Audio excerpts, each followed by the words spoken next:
Henry, James, and Gordon were miserable. They had been shut up for several days for being naughty and longed to be let out again. At last, Sir Topham Hatt arrived. "I hope you are sorry," he said, "and that you understand that every job on the railway is important. We have a new tank engine called Percy, who helps pull coaches, and Thomas and Edward have worked the main line nicely. But I will let you out now if you promise to work hard." "Yes, sir," said the three engines, "we will."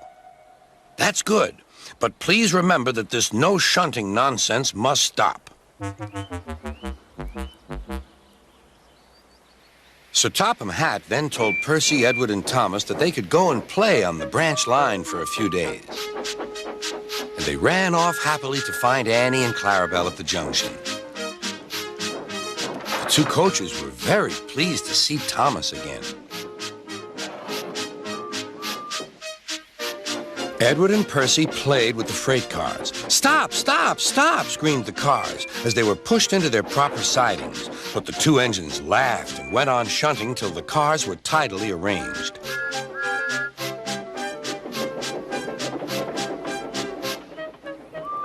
Next, Edward took some empty cars to the quarry. Percy was left alone.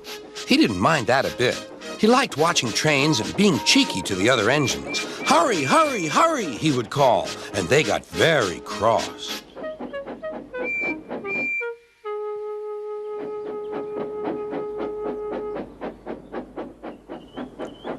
After a great deal of shunting, Percy was waiting for the signalman to set the switch so he could get back to the yard.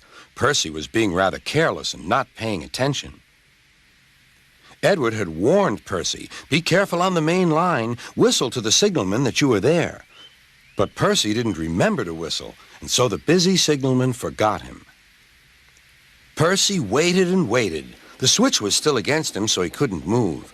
Then he looked along the main line. "Beep, beep!" He whistled in horror, for rushing straight toward him was Gordon with the express.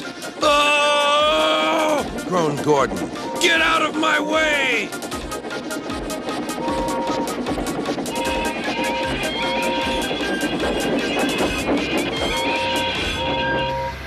Percy opened his eyes. Gordon had stopped with Percy's buffers just a few inches from his own. But Percy had begun to move. "I won't stay here. I'll run away," he puffed.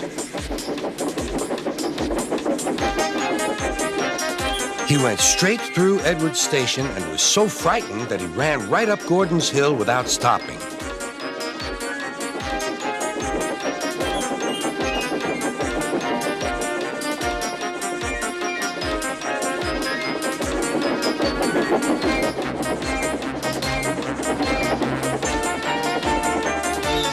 After that, he was tired, but he couldn't stop.